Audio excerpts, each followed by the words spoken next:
Hey there, welcome back to the channel. Today, we're diving into a book that changed the course of history and shaped the world we live in today. Adam Smith's The Wealth of Nations. Buckle up because this is going to be an enlightening journey through the origins of modern economics and capitalism. So why should you read The Wealth of Nations? Well, there are countless reasons. Published over 200 years ago, this book marked the birth of economics as an independent discipline and laid the foundation for modern capitalist thought. Adam Smith introduced groundbreaking ideas like the invisible hand to explain the workings of free markets. He redefined how we measure a nation's wealth and highlighted the importance of specialization and division of labor in boosting productivity. Plus, he proposed a revolutionary concept. International trade isn't a zero-sum game. Both parties can benefit, which was quite controversial at the time, but has become widely accepted today. Smith's ideas have influenced countless political and economic decisions worldwide. Thanks to him, tariff barriers have lowered, accelerating global trade.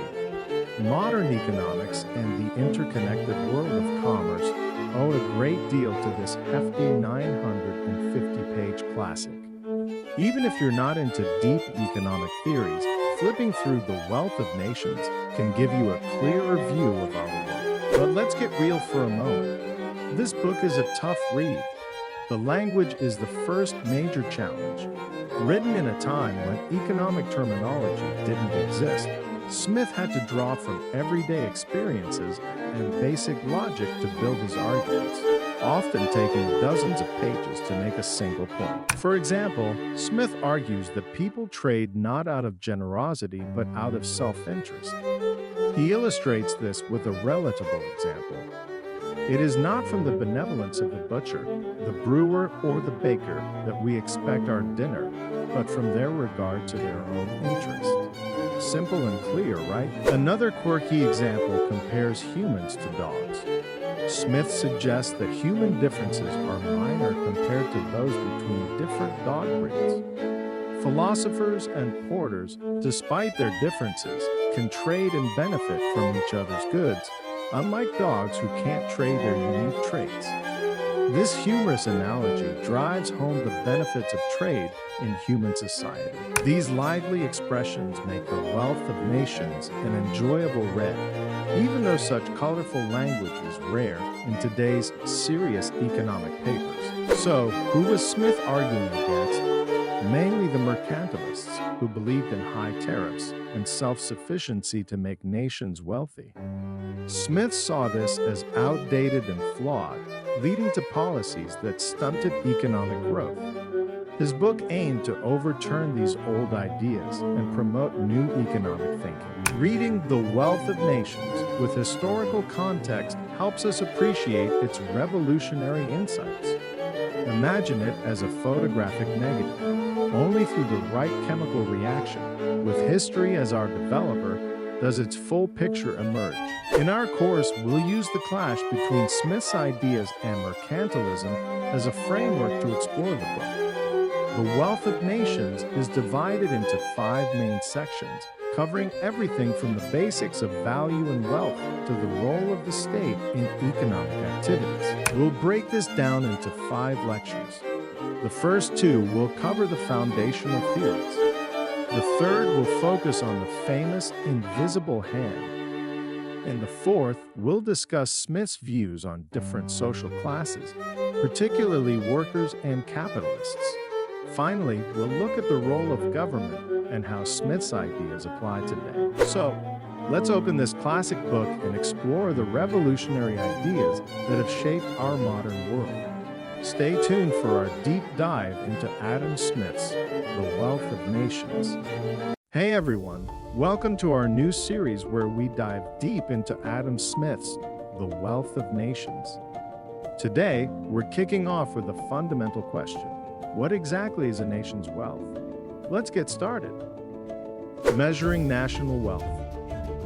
Adam Smith's groundbreaking book, The Wealth of Nations, addresses the crucial question of what constitutes a nation's wealth. Smith proposed that the wealth of a nation should be measured by the total annual production of all its industries, divided equally among its citizens. This idea resonates with our modern concept of gross national product, GNP, per capita. Although Smith didn't explicitly use the term GNP per capita, his concept closely aligns with it. Despite the technical challenges of his time, Smith's vision was strikingly similar to our current understanding. He believed that wealth should be gauged by the average amount of goods and services each citizen can consume, reflecting the overall productivity of the nation. In essence, Smith argued that a nation's wealth isn't about stockpiling gold and silver, but about the goods and services it produces.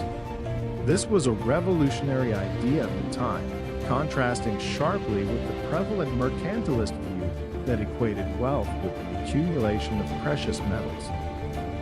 To better understand Smith's concept, imagine a small island with 1,000 inhabitants. If the island produces goods and services worth $1 million annually, each inhabitant's share will be $1,000. This per capita measure gives a clear picture of the average standard of living, highlighting productivity and economic health. The mercantilist perspective. In Smith's era, the prevailing belief was that a nation's wealth was its stockpile of gold and silver. This mercantilist view equated wealth with the amount of precious metals a country possessed. Monarchs and economists of the time believed that value was intrinsic to these metals, which led to policies focused on accumulating gold and silver through trade surpluses. Mercantilists thought that exporting more than importing would ensure a surplus of gold and silver, thus increasing national wealth. They implemented high tariffs and trade barriers to protect domestic industries and maximize exports. However, these policies often led to trade wars and stifled economic growth. Smith argued that this perspective conflated money with real value. Gold and silver were merely tools for trade, lacking inherent value. This misinterpretation had significant implications, leading nations to make misguided economic decisions such as hoarding precious metals and imposing heavy trade restrictions. According to Smith, these practices hindered real economic growth and development. Smith's critique of mercantilism was not just theoretical. He observed that countries with mercantilist policies often experienced economic stagnation. For example, Spain, despite its vast influx of gold and silver from the Americas, suffered from economic decline because its focus on precious metals diverted attention from productive economic activities. The evolution of money. Smith traced the history of money to illustrate his point. In early societies, barter was the primary method of trade. For instance, a hunter might trade a deer for a pot crafted by an artisan. This method was cumbersome, leading to the development of universally accepted items for trade, like cattle, salt, and shells, which were valued for their utility and desirability. Eventually, metals like gold and silver became the preferred medium of exchange due to their durability, divisibility, and universal desirability. These metals addressed many of the limitations of previous barter items. However, even metals have limitations, leading to the creation of coin money by governments to standardize weight and purity, ensuring the credibility and ease of transactions. Smith noted that metals, while more practical, still required oversight to ensure their purity and weight. This necessity gave rise to the practice of minting coins, where governments would stamp metal pieces to certify their value. This system made trade more reliable and efficient, paving the way for the complex economies we see today. To dive deeper into the evolution of money, let's consider various societies and their unique forms of currency. In the ancient world, the Mesopotamians used barley as a standard measure of value. In parts of Africa, cowrie shells were commonly used. In North America, Native American tribes used wampum, which were beads made from shells. The transition to metal coins was significant because it allowed for more precise and durable currency. The Lydians, around 600 BC, were among the first to use coins made of electrum, a natural alloy of gold and silver. This innovation spread throughout the ancient world, revolutionizing trade and economy. The true source of value. Smith believed that the value of goods comes from the labor required to produce them. In a barter system, people traded goods to minimize their labor. This labor theory of value was foundational for later economists, including David Ricardo and Karl Marx. For Smith, the amount of labor that a good can command in exchange is a true measure of its value. However, measuring labor isn't straightforward. Smith suggested that free markets tend to balance prices with the true value of labor involved. For example, a pot that requires 10 hours of labor would naturally be worth more than one that takes 1 hour, assuming equal skill levels. Over time, the interplay of supply and demand would stabilize its values. Smith argued that the real value of money is in its ability to facilitate the exchange of labor. Money itself doesn't have inherent value. It's valuable because it can be exchanged for goods and services produced by labor. This perspective shifted the focus from wealth as money to wealth as the products of human effort. To further explain, let's consider the production of a simple loaf of bread. The value of the bread isn't just in the ingredients, but in the labor of the farmer who grew the wheat, the miller who ground the flour, and the baker who baked the bread. Each step adds value through labor, culminating in the final product. Smith's insight into labor as the source of value helps us understand modern economies. Today, we see this in the service sector, where the value is often directly tied to the time and expertise of individuals, such as in healthcare, education, and technology services. The role of division of labor. Smith's key insight was that the division of labor boosts productivity. Even in a small pin factory, dividing tasks among workers dramatically increased output. Specialization made workers more efficient, saved time switching tasks, and spurred technological innovation. Smith illustrated this with a famous example from a pin factory. He observed that when workers specialized in different tasks, such as drawing out the wire, cutting it, and attaching the head, productivity soared. This specialization allowed each worker to become highly skilled at their task, increasing overall efficiency and output. Smith gave the example of a child in a steam engine factory who devised a simple but ingenious improvement to avoid repetitive manual tasks. Such innovations often came from those directly involved in the work, who sought ways to make their jobs easier and more efficient. This demonstrated how division of labor not only increased efficiency, but also spurred innovation. Let's delve deeper into the benefits of division of labor. Imagine a car manufacturing plant where each worker is responsible for assembling the entire car. This would be inefficient and error-prone. Instead, by dividing the work into specialized tasks, one worker installs the engine, another the wheels, another the electronics. The factory can produce cars faster, with higher quality and lower costs. This principle applies across industries. In agriculture, one farmer might focus on growing a specific crop, while another raises livestock. In technology, teams specialize in different aspects of software development, such as coding, testing, and user experience design. The division of labor maximizes efficiency and drives economic progress. Division of labor and trade. Smith argued that trade arises from the division of labor. When people specialize, They produce more than they need and trade the surplus. This mutual benefit drives economic growth. Efficient markets enable this trade, fostering more specialization and productivity. Trade isn't just about exchanging goods. It's about leveraging individual talents and skills to create a more prosperous society. This specialization and trade cycle leads to a more efficient allocation of resources, driving national wealth. Smith believed that by allowing individuals to focus on their strengths and trade freely, societies could maximize their productivity and wealth. To illustrate, think of a town with a skilled blacksmith, a talented baker, and a proficient tailor. Each one focuses on their craft, producing more than they need. By trading their surplus goods, they all enjoy a variety of products and services, enhancing their quality of life.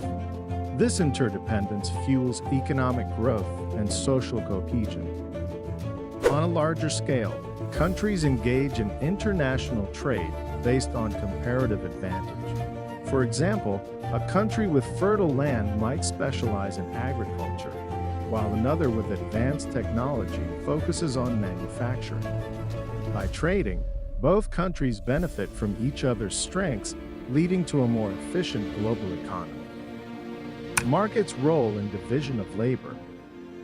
Markets are crucial for supporting specialized labor.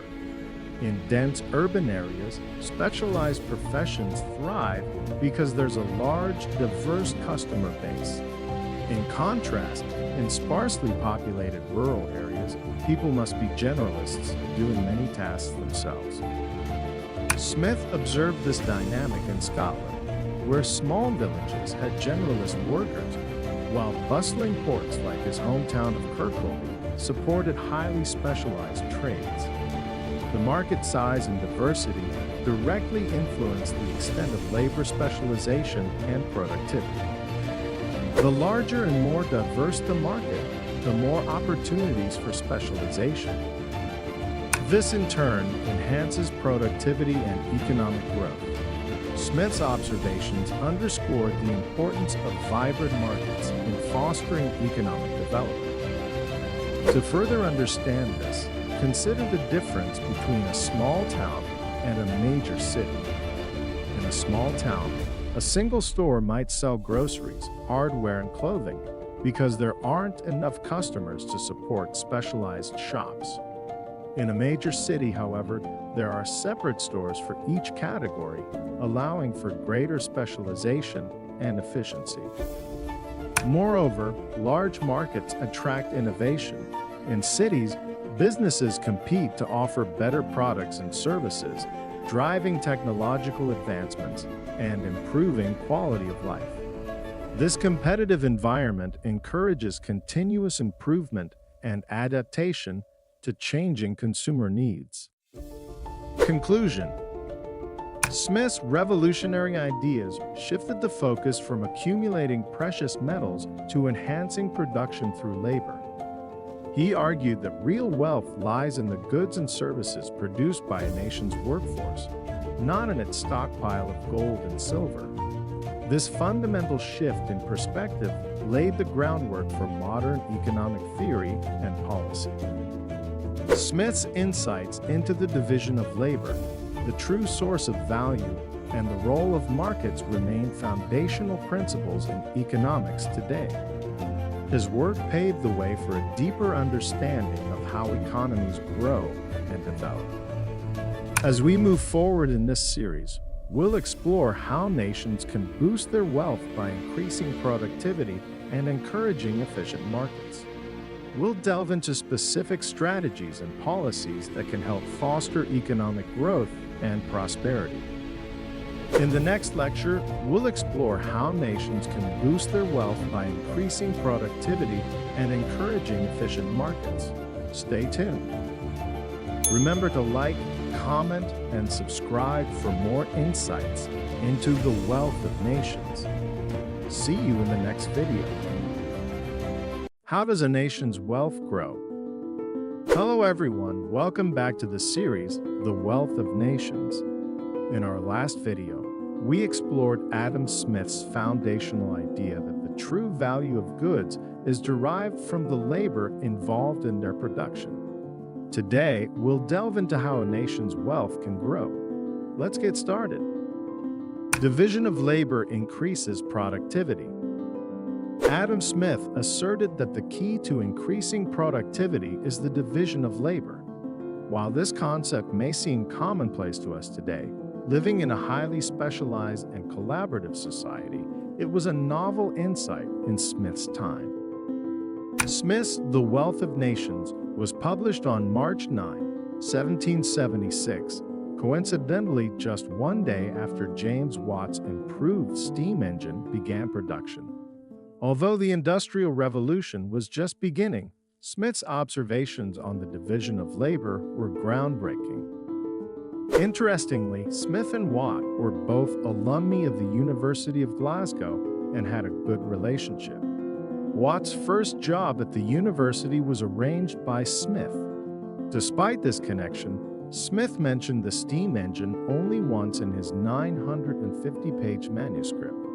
He likely didn't foresee how revolutionary Watt's invention would become. Smith's understanding of the division of labor likely stemmed from his upbringing in the bustling port town of Kirkcaldy, Scotland. Growing up amidst the lively trade in the port, Smith was inspired to think deeply about commerce. He conducted detailed investigations of a pin factory near Kirkcaldy, which he frequently mentioned in his book and speeches. The pin factory example. Smith described the remarkable productivity in a small pin factory with just 10 workers. For someone without training, making a single pin in a day would be a challenging task. However, through division of labor, the factory achieved astonishing efficiency. In the factory, the process of making a pin involved 18 distinct steps, such as drawing out the wire, straightening it, cutting it, sharpening the point, and attaching the head. Each worker specialized in a few of these tasks, becoming highly proficient. This specialization allowed the factory to produce 48,000 pins per day, with each worker contributing an average of 4,800 pins. Why division of labor boosts productivity? Smith identified three main reasons why the division of labor increases productivity. Increased skill and dexterity. When workers focus on a single task, they quickly become adept at it, finding the most efficient methods. This is evident in many modern short videos showcasing the incredible skills of specialized workers. Time-saving Smith pointed out that switching between tasks wastes time and energy. He vividly described how a worker transitioning from one job to another often needs a moment to adjust and get fully focused. This inefficiency can be avoided with specialization, as workers remain dedicated to their specific tasks. Technological innovation. Smith noted that many innovations come from workers seeking to simplify their tasks.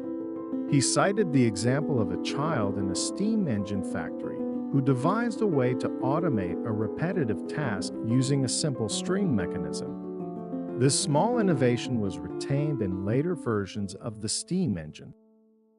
Let's delve deeper into these benefits. For instance, in the realm of increased skill and dexterity, consider the meticulous work of watchmakers. A specialized watchmaker who focuses solely on assembling the escapement mechanism becomes incredibly skilled at this intricate task, leading to faster production times and higher quality watches. The broader implications of division of labor. The division of labor doesn't just apply to factories, it permeates all aspects of economic life. For example, in the medical field, we see a clear division of labor among various specialists, surgeons, anesthesiologists, and nurses, all contributing their expertise to ensure successful surgeries. Similarly, in the legal profession, there are corporate lawyers, criminal defense attorneys, and intellectual property specialists. Each lawyer focuses on their niche, gaining deep knowledge and proficiency, which benefits clients through expert services.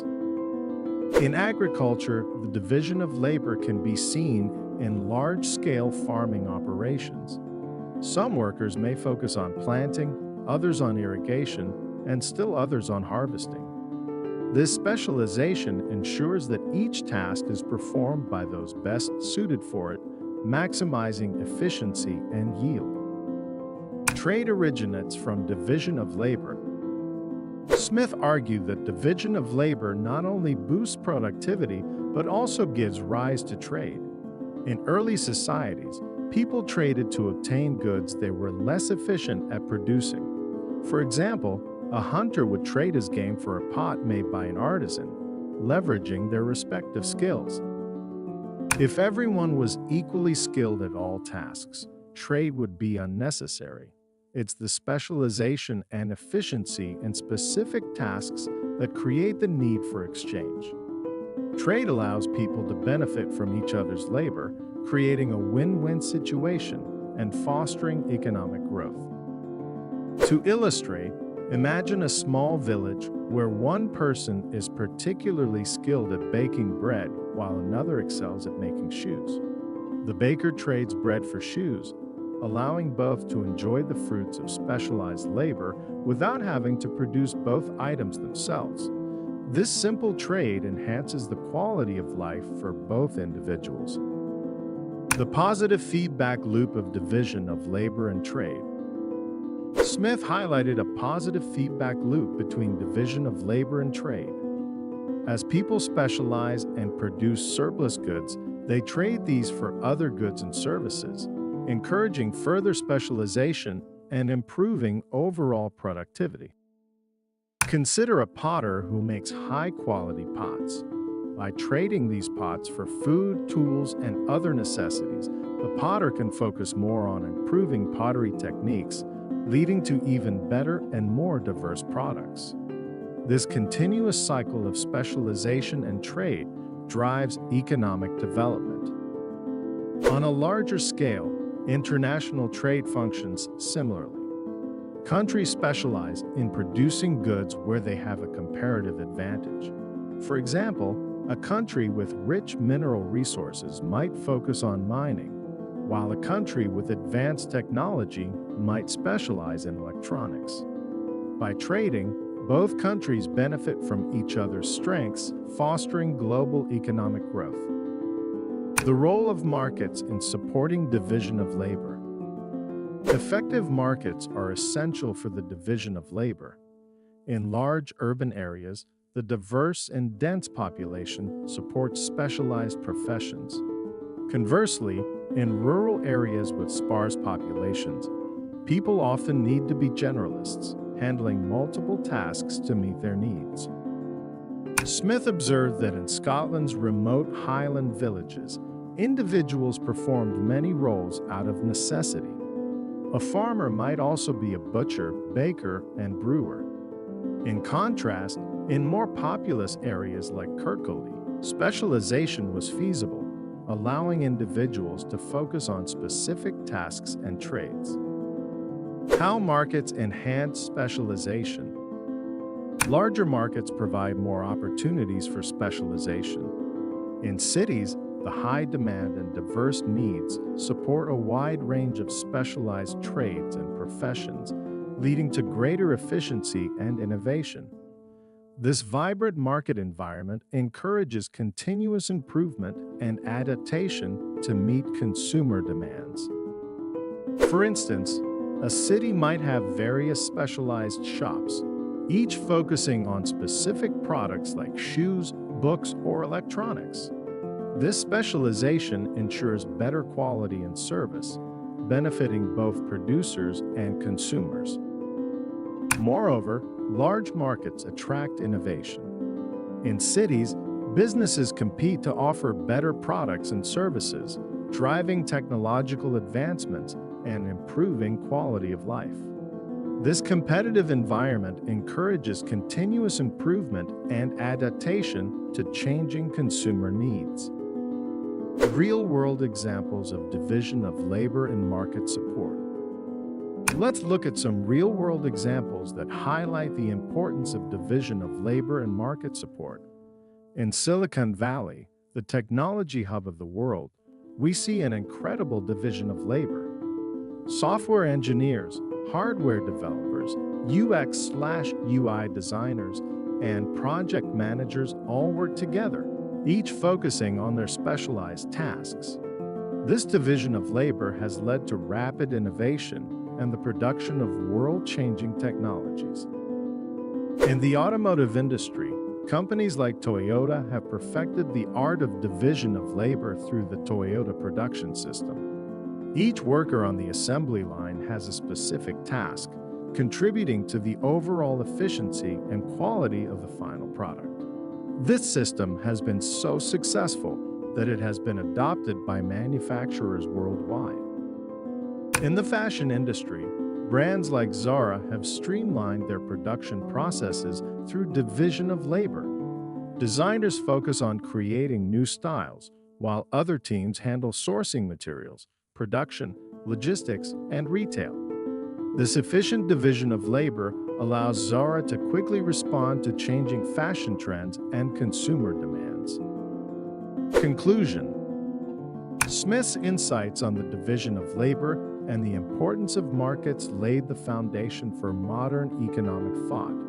By understanding that labor is the true source of value and that specialization enhances productivity, we gain a clearer picture of how nations can grow their wealth. Smith's theory underscores the importance of creating and maintaining effective markets where specialization can thrive. Such markets not only support economic growth, but also drive innovation and improve living standards. As we move forward in this series, we'll explore how nations can boost their wealth by increasing productivity and encouraging efficient markets. We'll delve into specific strategies and policies that can help foster economic growth and prosperity. In the next video, we will continue exploring Smith's ideas, focusing on how effective markets can be formed and maintained. Stay tuned. Remember to like, comment, and subscribe for more insights into the wealth of nations. See you in the next video. Hey everyone, welcome back to Insight Simplified. In our last video, we dove into the key concepts of Adam Smith's seminal work, The Wealth of Nations. Today, we're going to break down one of Smith's most famous ideas, the invisible hand. This concept has shaped economic thought for centuries, but what does it really mean? And how does it work in practice? Let's find out. The clash of economic titans. All right, imagine this. You're in a fierce debate between two economic titans. On one side, we have Adam Smith, the father of modern economics. On the other, the die-hard mercantilists who think gold and silver are the ultimate treasures. Sounds like an epic showdown, right? Buckle up, because we're diving into the heart of this clash. The mercantilist mindset. So, mercantilists. These folks were all about hoarding gold and silver, believing that these shiny metals were the true measure of wealth.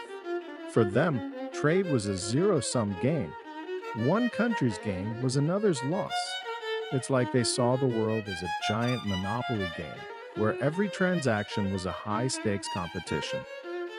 To bring this to life, think about old Goriot from Balzac's novel Eugenie Grandet. This guy is the ultimate miser. He's loaded with cash but lives super frugally, wearing the same clothes for decades and even cutting his own hair to save money. For him, counting coins is the only joy in life. That's the mercantilist mindset in action. Stash the wealth, spend as little as possible, and keep that gold coming in. Mercantilism's impact on nations. Now let's scale this up to a national level. Mercantilist nations built massive tariff walls to keep foreign goods out and subsidize their exports to ensure a favorable balance of trade. It was all about stockpiling as much gold and silver as possible, thinking that would make them richer and more powerful. But here's the kicker. This approach led countries to try producing everything domestically, even if it wasn't efficient. Industries popped up with heavy government support, and trade guilds formed to protect local businesses. This drive for self-sufficiency often stifled innovation and economic growth. The rise of Adam Smith's ideas. Enter Adam Smith with his revolutionary idea. Wealth isn't about hoarding metals, but boosting productivity through specialization and trade. Smith saw that when people focus on what they do best and trade with others, everyone benefits. This mutual gain is the essence of his famous invisible hand theory. Smith realized that even when people act out of self-interest, they often end up benefiting society as a whole. For example, a baker doesn't bake bread out of charity but to make a living. Yet by doing so, they provide a crucial service to the community. This self-regulating behavior in a free market ensures that resources are allocated efficiently, benefiting everyone. The invisible hand at work. So, what exactly is the invisible hand? It's a metaphor for the self-regulating nature of a free market. When supply exceeds demand, prices fall, leading some producers to exit the market. Conversely, when demand exceeds supply, prices rise, attracting more producers.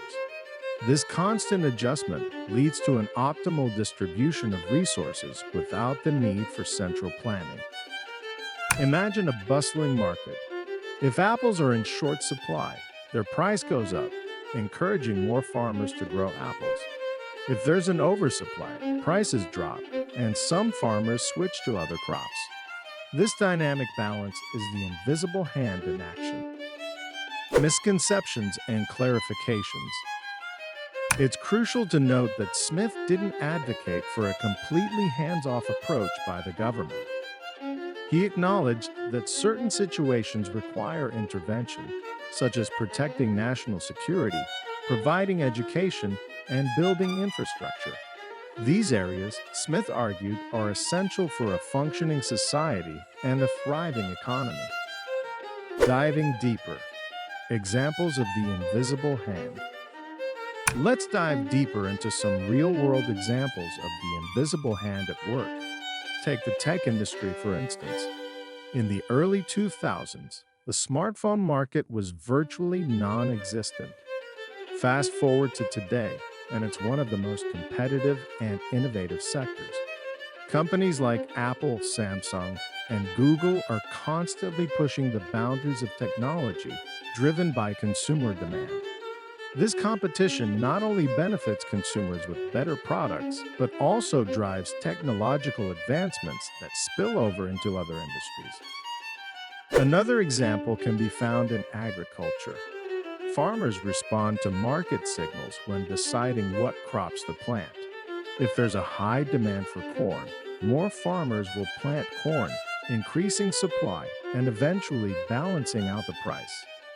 This responsiveness to market signals ensures that resources are used efficiently and consumer needs are met. The global perspective.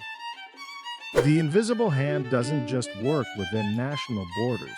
It also applies to global trade. Countries that specialize in producing goods where they have a comparative advantage and trade with others can achieve higher levels of efficiency and prosperity. For instance, Japan's focus on electronics and automotive industries has made it a global leader in these fields, while countries like Brazil excel in agriculture.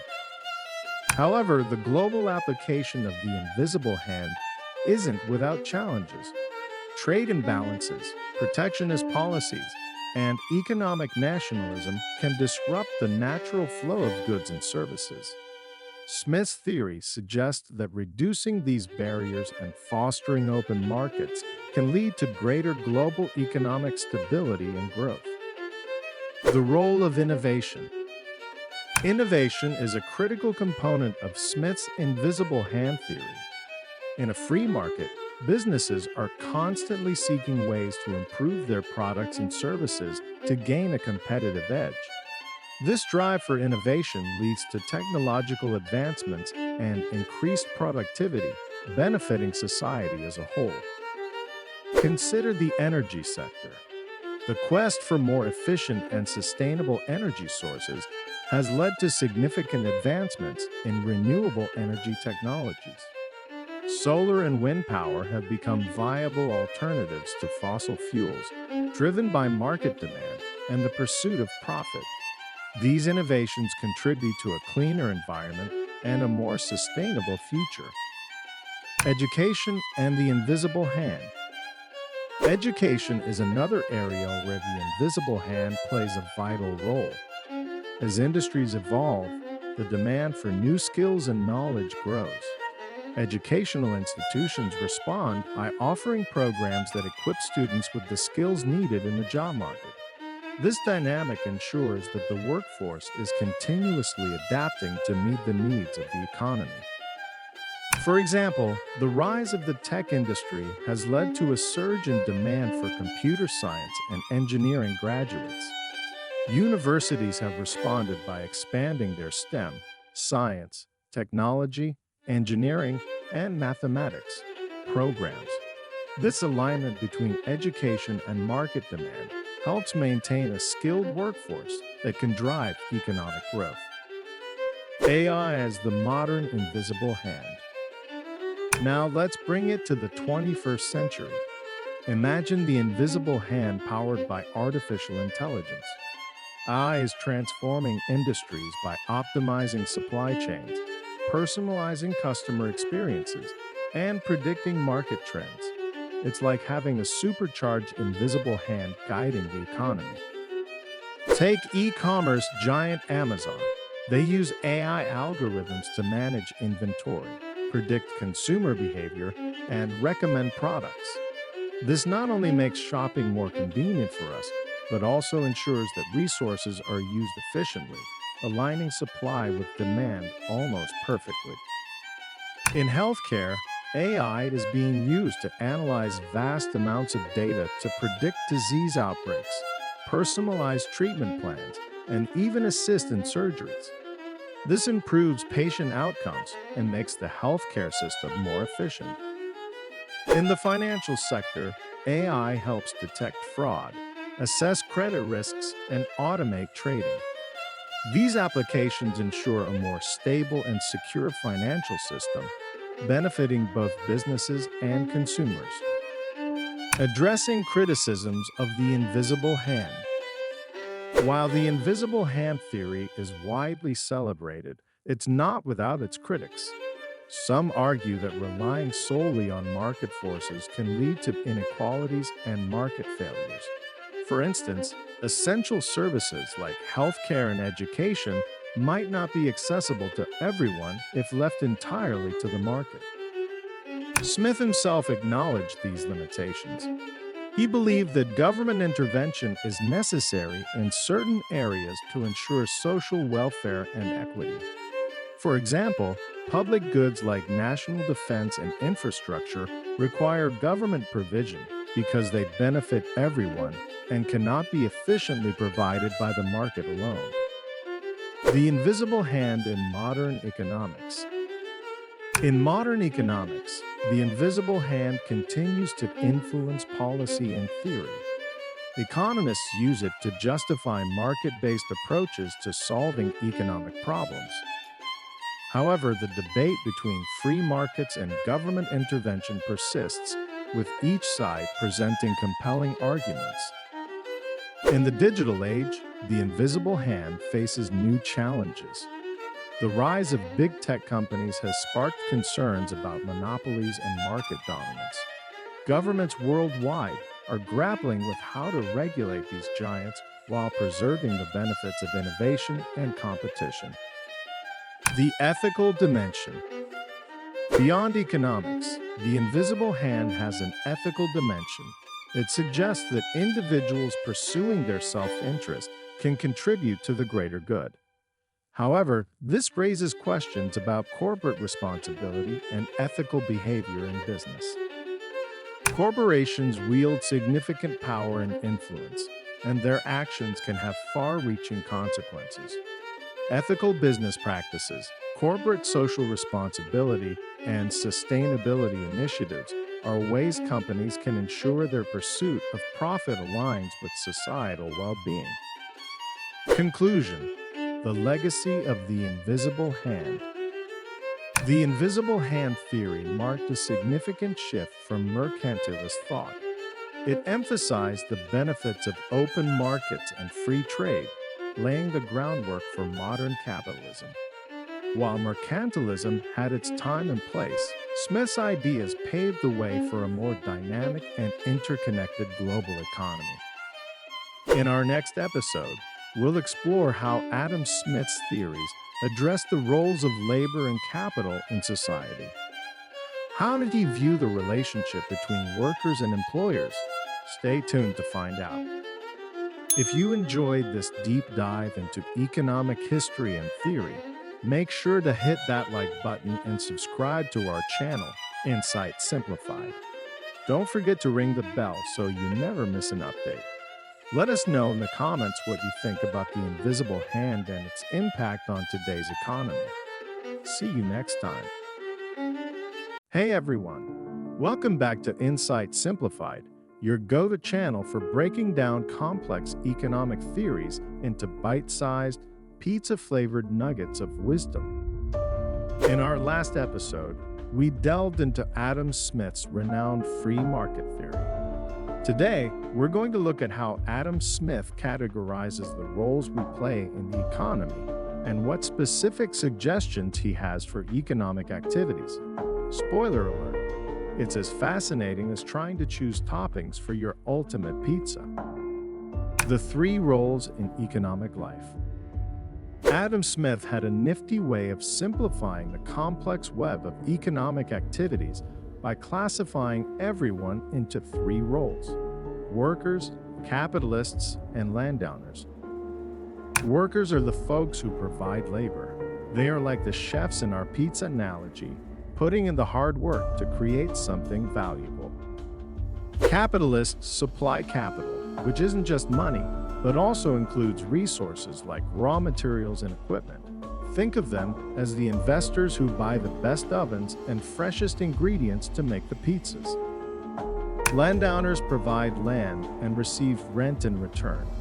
They are like the pizza shop owners who rent out their space to the pizza-making team. Workers, the backbone of economic activity. In primitive societies, workers directly reap the fruits of their labor. Smith proposed that labor is the fundamental measure of value, like how the chef's effort is key to a delicious pizza. But as history progressed, things got more complex with the advent of capitalists and landowners. Smith saw labor as the true source of wealth. Imagine you're making a pizza from scratch. The value of that pizza isn't just in the ingredients, it's also in the effort, the skill, and the time you put into it. The same principle applies to the economy. Workers' contributions are essential in creating value, and thus, they should be fairly compensated. Capitalists, the investors. Capitalists invest in materials and equipment, driving others to work for them. This investment is necessary because certain production tools, like machines, are too costly for individual workers to afford. Smith acknowledged the legitimacy of capitalist profits, viewing their efforts as a unique form of labor. For example, consider a pizza restaurant. A capitalist invests in high-quality ovens, fresh ingredients, and perhaps even a delivery app. These investments enable the restaurant to produce more pizzas faster and reach a wider audience. The capitalist bears the risk and deserves a return on their investment, which Smith sees as a fair reward for their role in the economy. Landowners, the controversial players. Landowners rent out land for production. Smith was somewhat critical of landowners, as he felt they didn't contribute significantly to the final product's value. It's like a pizza shop owner charging exorbitant fees just because they own the place, even if they haven't upgraded the kitchen in decades. Critique of landowners. Smith was particularly critical of landowners who didn't maintain their properties yet demanded high rents. For instance, some landowners in Smith's time charged rent for the right to collect seaweed from coastal rocks, which was used in glass and soap production. He viewed these practices as unjust and detrimental to economic efficiency. Smith highlighted instances where landowners would charge for natural resources that required minimal upkeep on their part. He cited examples like landlords in Scotland charging for seaweed and fishing rights, which seemed unreasonable to him. In his view, the lack of active contribution from landowners didn't justify their income, which often resulted from mere ownership rather than effort or improvement. Capitalists versus workers, a balancing act. Smith sympathized greatly with workers, noting that a society cannot prosper if the majority of its members are poor and miserable. He was cautious of capitalists because their pursuit of profit could lead to monopolies, which undermine the free market spirit. For Smith, the ideal scenario involved fair competition and wages set by market forces, not by collusion among capitalists. Smith emphasized that capitalists might not always align with the broader interests of society. While they drive innovation and economic growth, their desire for profit can lead to monopolistic practices. Imagine a single pizza chain dominating the market. They might lower quality and increase prices because there's no competition. Smith believed in healthy competition to keep businesses honest and beneficial for consumers. Policies for fair competition. Smith suggested that policies should strictly scrutinize capitalists' proposals to prevent them from abusing their influence. This would ensure that the benefits of the free market extend to the largest group, workers. For example, modern antitrust laws align with Smith's thinking. These laws prevent companies from becoming too dominant, ensuring that no single entity can dictate market terms unfairly. Smith advocated for such measures to keep the market dynamic and fair. Free movement of labor. Smith also advocated for the free movement of labor, arguing it's a fundamental right for individuals to utilize their labor wherever it's most needed. This viewpoint was a reaction to restrictive laws of his time, like the Poor Laws and apprenticeship systems, which limited labor mobility. Smith believed that workers should have the freedom to move where their skills are in demand. Imagine being a skilled pizza chef but being forced to stay in a town with no pizza shops. By allowing labor to move freely, economies can better match supply with demand, leading to greater overall efficiency and prosperity. The impact of the Poor Laws. The Poor Laws in Smith's time were designed to provide relief to the poor, but had unintended consequences.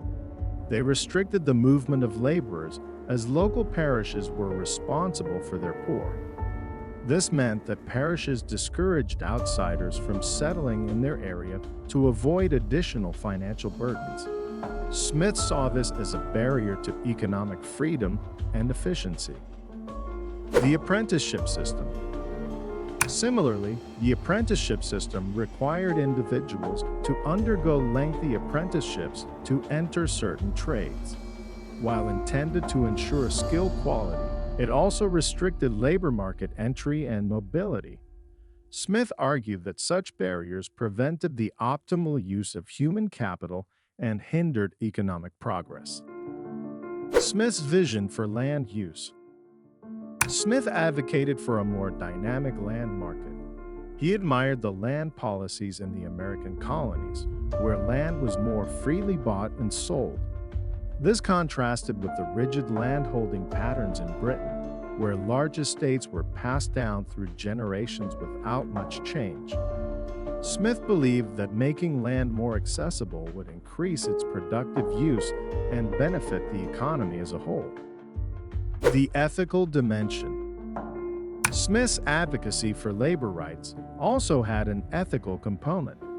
He argued that individuals have a natural right to the fruits of their labor. This belief underpinned his critique of systems that restricted labor mobility or imposed unfair burdens on workers.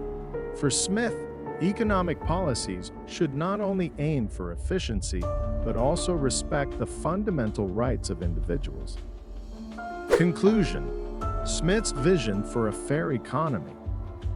Smith believed that a truly free market, free from monopolistic practices and undue restrictions, would naturally balance out to benefit all. By allowing land to circulate freely and ensuring workers could move to where they're most needed, he envisioned an economy where everyone could enjoy a bigger, better slice of the prosperity pie. Smith's ideas remain relevant today as we continue to grapple with issues of economic fairness and efficiency.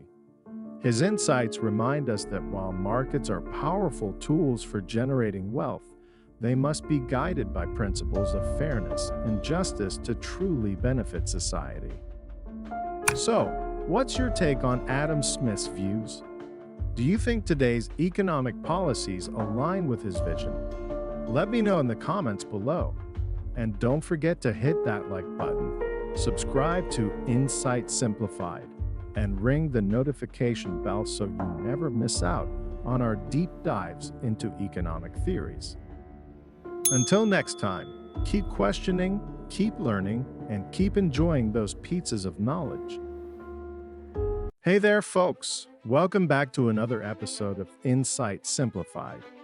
Today, we're diving into the final chapter of Adam Smith's classic, The Wealth of Nations.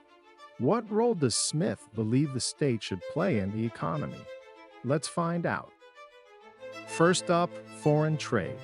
Smith had a lot to say about this. He wasn't a fan of mercantilism, the dominant theory of his time, which emphasized accumulating gold and silver by restricting imports and maximizing exports. For instance, during Smith's time, Britain imposed heavy tariffs on French wine to encourage domestic production. Smith thought this was ridiculous.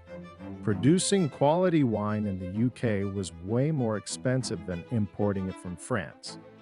He calculated it would cost 30 times more to make a bottle of wine in Scotland than to import it from France. Smith believed in the benefits of international division of labor. Just as a tailor doesn't make his own shoes, countries should specialize in trade what they're best at producing.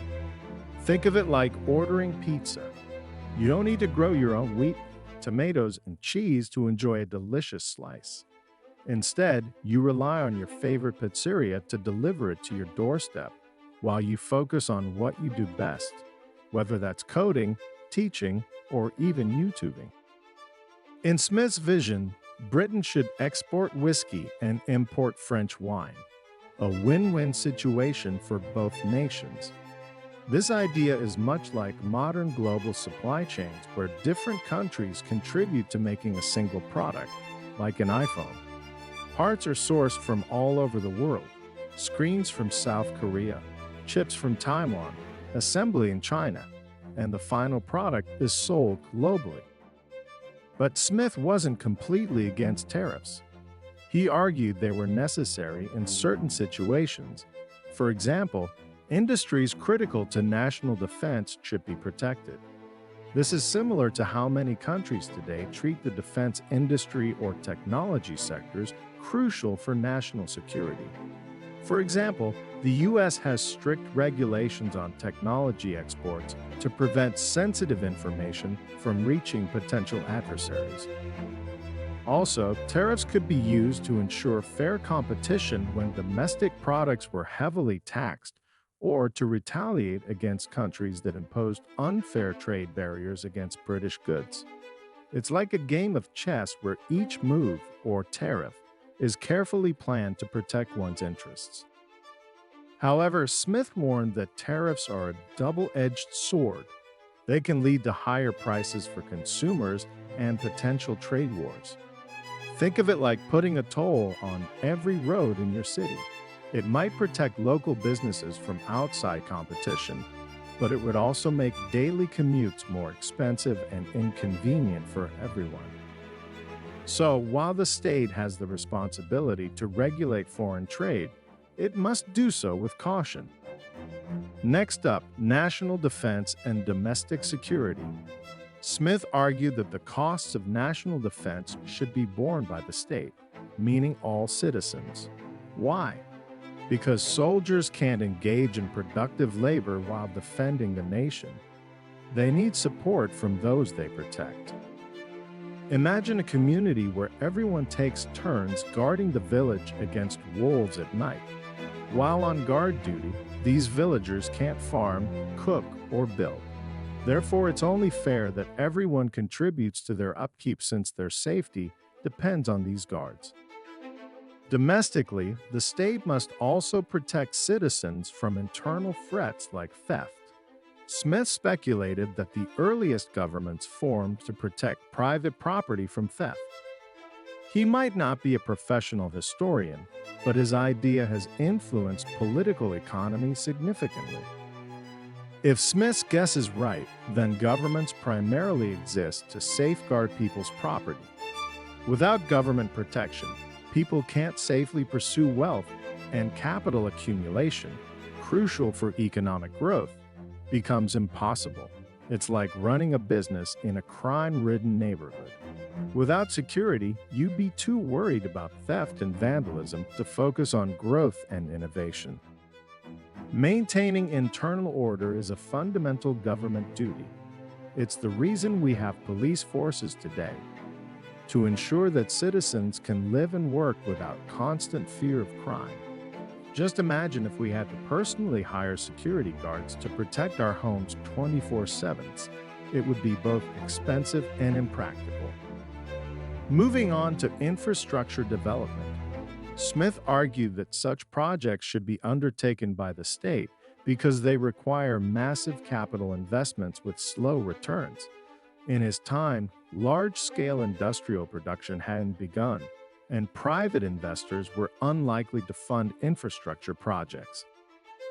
Infrastructure is crucial for economic development. Efficient transport networks, for example, ensure that goods can reach markets. This is like having a well-maintained network of roads and highways that allows pizza delivery to be fast and efficient, ensuring your pizza arrives hot and fresh.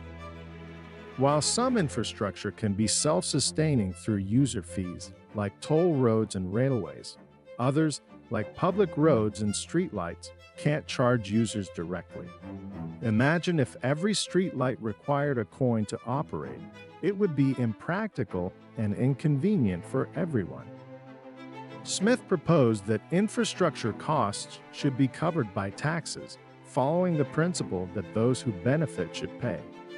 In 18th century London, for instance, taxes from London residents funded streetlights and road maintenance, benefiting the local population directly.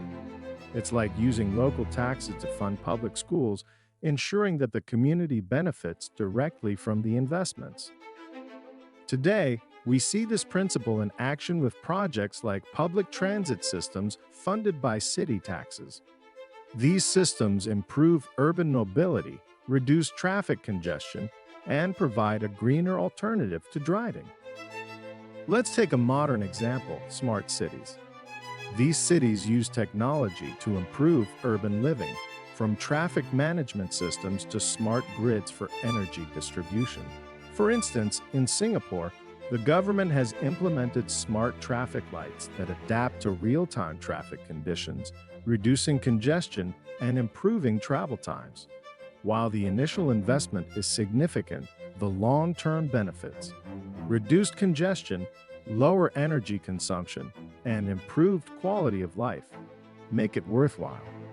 Governments often partner with private companies to fund and develop these projects, ensuring that infrastructure keeps pace with technological advancements. Finally, let's talk about education. Smith was a strong advocate for public education, likely influenced by his own experience in Scotland. Despite its economic challenges, Scotland had a robust education system that equipped its citizens with essential skills like reading, writing, and arithmetic.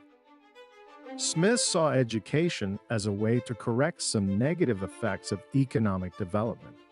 While he praised the division of labor for boosting productivity, he also worried it might limit workers' intellectual growth. Imagine a factory worker doing the same task every day. Eventually, they might lose interest in learning new skills or exploring different ideas. By providing basic education, the state could ensure a well-rounded, intellectually capable populace. This not only benefits individuals, but also supports economic progress by fostering innovation and adaptability. Think of education as the yeast in the bread-making process. Without it, the dough, society, won't rise to its full potential. Smith's emphasis on education is echoed in modern policies promoting universal education. Countries with high literacy rates and well-educated populations tend to have stronger economies and higher standards of living. Just look at Finland, renowned for its top-tier education system and high quality of life. Let's look at how AI is transforming education today. AI-powered platforms like Coursera and Khan Academy offer personalized learning experiences, adapting to each student's pace and understanding. This ensures that no student is left behind, and everyone can learn effectively. Additionally, AI tutors can provide instant feedback and help, much like having a personal tutor available 24/7. This democratization of education through technology aligns with Smith's vision of accessible education for all. To make this more relatable, let's consider some modern applications of Smith's ideas. Take the tech industry, for example. Companies like Apple source components from multiple countries to build their products. This international cooperation mirrors Smith's idea of countries specializing in what they do best. Just like Britain trading whiskey for French wine, tech companies import semiconductors from Taiwan, screens from South Korea, and assemble the final product in China to achieve cost efficiency and high quality. However, recent trade tensions have shown the delicate balance in such arrangements. Tariffs and trade barriers can disrupt these supply chains, leading to higher costs for consumers and potential shortages.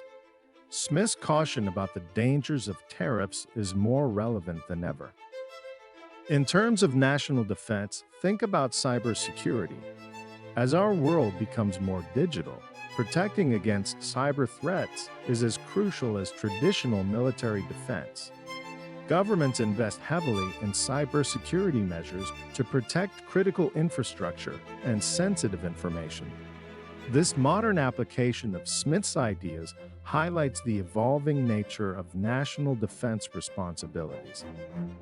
For instance, the WannaCry ransomware attack in 2017 affected computers worldwide, including critical infrastructure like healthcare systems. Governments have since increased their focus on cybersecurity to prevent such incidents. This modern application of Smith's ideas highlights the evolving nature of national defense responsibilities. When it comes to infrastructure, the concept of smart cities is a great example. These cities use technology to improve urban living, from traffic management systems to smart grids for energy distribution. While the initial investment is significant, the long-term benefits, reduced congestion, lower energy consumption, and improved quality of life, make it worthwhile. Governments often partner with private companies to fund and develop these projects, ensuring that infrastructure keeps pace with technological advancements. Education today extends beyond basic schooling. The concept of lifelong learning is gaining traction, with people continuously updating their skills to keep up with the rapidly changing job market. Governments and organizations offer various programs to support this, from online courses to vocational training. Smith's advocacy for education as a means to enhance individual and societal growth remains a cornerstone of modern economic policies. AI is also playing a significant role in lifelong learning. Platforms like LinkedIn Learning use AI to recommend courses based on users' career goals and interests, helping them stay relevant in their fields.